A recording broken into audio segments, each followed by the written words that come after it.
بسم اللہ الرحمن الرحیم۔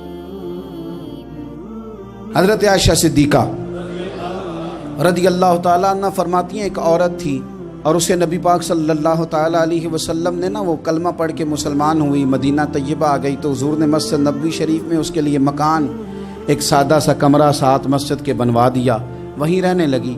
اکثر وہ سیدہ طیبہ کے پاس آتی تو حضرت عائشہ صدیقہ رضی اللہ تعالیٰ عنہ فرماتی ہیں وہ بڑی باتیں سناتی اور آخر میں کہتی وہ ہار والا دن بھی بڑا عجیب دن تھا اور میرے رب کی قدرتوں کا دن تھا، وہ بھی بڑا عجیب دن تھا۔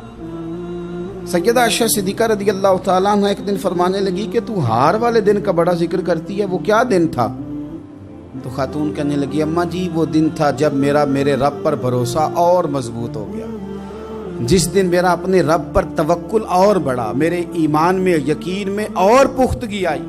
کہنے لگی میں ایک گھر کی کنیز تھی، نوکرانی تھی، اس گھر میں ایک بچی تھی جس کے پاس سونے چاندی ہیرے جواہرات کا ہار تھا۔ اس زمانے میں چمڑے کے اوپر لوگ ہیرے جواہرات لگاتے تھے، کئی دفعہ سرخ رنگ کے چمڑے پہ لگائے جاتے تھے، وہ بچی پہنتی تھی تو کہتی ہیں وہ بچی کے اس نے اتار کے رکھا یا اس سے گرا وہ ہار تو چیل اسے اٹھا کے لے گئی گوشت سمجھ کے اور میرے سامنے اٹھا کے لے گئی۔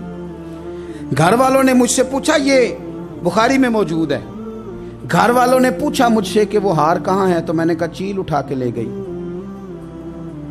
گھر میں کچھ چوری ہو جائے تو سب سے پہلا الزام کس پہ لگتا ہے؟ ملازمین پہ۔ کہتے انہوں نے مجھے بڑا مارا، بڑی تکلیف تھی، حتیٰ کہ میری شرمگاہ تک کی تلاشی، میری عزت اتنی خراب کی میں بتا نہیں سکتی۔ میں نے اپنی زندگی میں ایک واقعہ دیکھا، ایک امیر گھر میں چوری ہو گئی، ملازم کو اتنا مارا کہ وہ چارپائی پہ پڑ گیا، پولیس والوں سے اتنی مار پروائی گئی کہ وہ بیچارہ چارپائی پہ پڑ گیا اور پھر وہ اتنا بیمار ہوا اور کچھ دنوں کے بعد پتہ چل گیا کہ چور تو اپنا بیٹا ہے ان کا، پھر اس کا انتقال ہو گیا۔ اب وہ سیٹھ صاحب اور گھر والے آ کے مرنے والے کے کان میں معافیاں مانگ رہے ہیں، کان میں۔